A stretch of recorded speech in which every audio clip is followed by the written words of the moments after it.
Assalamualaikum warahmatullahi wabarakatuh.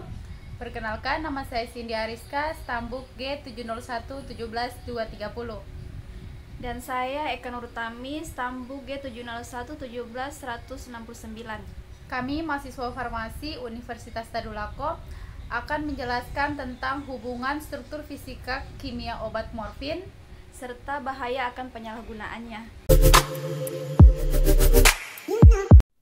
Ya, di sini saya akan menjelaskan apa itu morfin, yaitu narkotik yang sudah dikenal sejak zaman dahulu, jenis opium yang merupakan getah papaver somniferum kering yang mengandung 20 jenis alkaloid. Di antaranya itu adalah morfin, ada kodein, tebain, dan papaverin. Morfin termasuk dalam golongan derivat fenatren yang mempunyai sifat narkotik analgetik. Sifat analgetik opioid sama seperti opium, sehingga sering digunakan untuk mengatasi rasa nyeri pasca operasi. Morfin termasuk obat analgetik jenis opioid kuat yang dapat digunakan untuk mengobati nyeri.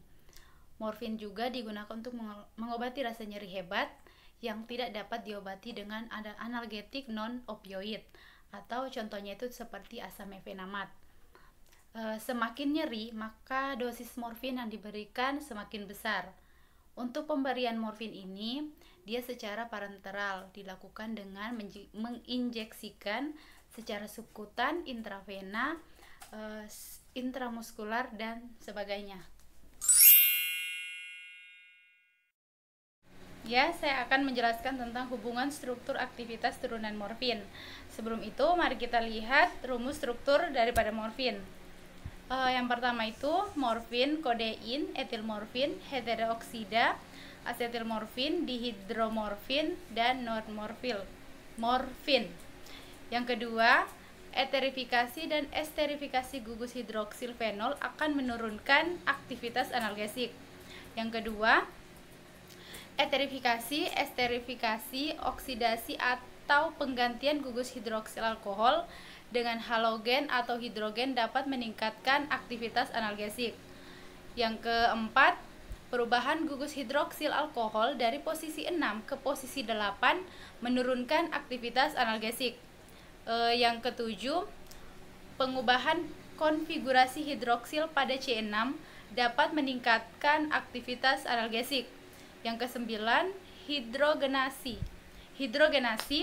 Ikatan rangkap C7, C8 dapat menghasilkan efek yang sama atau lebih tinggi. Yang ke-10, substansi pada cincin aromatik akan mengurangi aktivitas analgesik. Yang ke-11, pemecahan jembatan eter antara C4 dan C5 menurunkan aktivitas. Yang ke-12, pembukaan cincin piperidin menyebabkan penurunan aktivitas. Rumus molekul dari morfin ini dia C17H19NO3. Untuk pemberiannya, serbuk hablur putih atau hablur jarum mengkilat atau massa berbentuk kubus, putih atau hampir putih, tidak berbau dan rasanya pahit.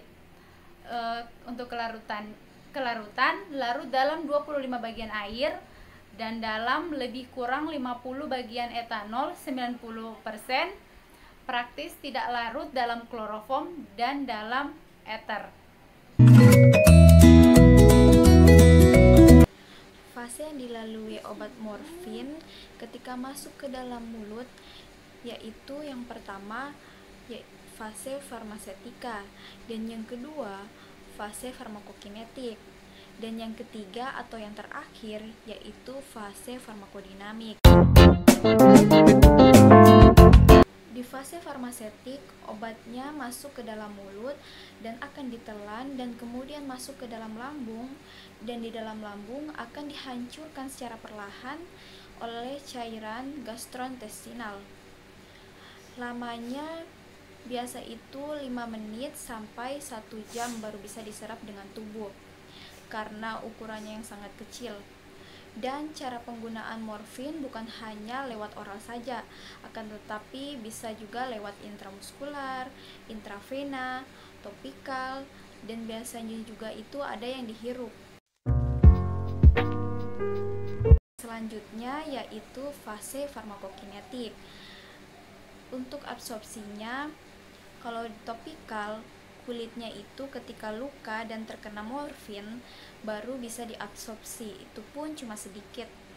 Dan yang lebih efektif itu jika penggunaannya secara intramuskular, karena langsung diabsorpsi oleh otot-otot dan onsetnya lebih cepat, biasanya 15-30 menit. Sedangkan oral diabsorpsi lewat usus, onsetnya biasa sampai 8 jam baru mencapai efek, jadi lumayan agak lama. Sedangkan intravena onsetnya lebih cepat, makanya biasa digunakan untuk operasi, tapi efek farmakologinya tidak ada karena harus melewati seluruh saluran darah otak.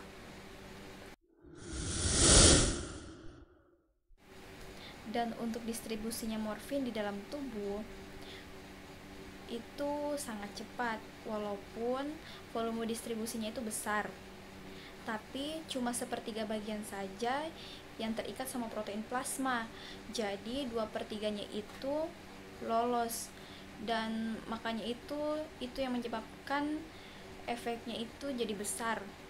Makanya jika dosisnya itu lebih sedikit saja, bisa-bisa efeknya besar sekali bagi tubuh penggunanya. Itu makanya dosis morfin itu dibikin sekecil mungkin. Lalu bagian metabolisme dan ekskresi, morfin ini diserap di hati, terkonjugasi sama asam glukonat. Setelah terkonjugasi, 10% obatnya itu bebas tidak tahu kemana, sisanya bebas beredar di dalam darah. Dan morfin juga bisa mempengaruhi janin karena partikelnya yang sangat kecil, sehingga dia masuk ke plasenta. Dan kalau diekskresinya itu sendiri, biasa bisa lewat keringat, lewat feses, lewat cairan lambung, lewat yang paling utama itu biasa lewat ginjal dan jadi urin. Dan fase yang ketiga atau fase yang terakhir yaitu fase farmakodinamik. Morfin itu agonis opioid, punya afinitas terbesar di reseptor mu atau biasa disebut reseptor opioid analgesik mayor. Reseptor ini mempunyai sifat opium. Sifat opium yaitu sifat yang meredakan rasa nyeri. Reseptornya itu dapat ditemui di otak, di saraf tulang belakang, di sistem imun, dengan di luar sistem saraf pusat. Jika morfin berikatan dengan reseptor, maka akan menghasilkan efek. Biasanya efeknya di sistem saraf pusat. Dan untuk penyalahgunaannya sendiri, morfin dianggap berefek negatif jika disalahgunakan. Karena meskipun memiliki manfaat yang besar untuk menghilangkan rasa sakit yang amat parah, seseorang yang menggunakan morfin akan menyebabkan ketergantungan. Ketergantungan inilah yang akan berdampak negatif dan sangat berbahaya terhadap tubuh. Setelah pengguna mengonsumsi morfin, bahan-bahan yang ada pada morfin akan langsung bereaksi dengan cepat ke dalam tubuh pengguna. Dan bahaya besar yang ditimbulkan biasanya akan menyerang pada psikologis dan fisik pengguna, terutama pada sistem otak. Sekian penjelasan dari kami, kurang dan lebihnya kami mohon maaf. Semoga bermanfaat. Wassalamualaikum warahmatullahi wabarakatuh.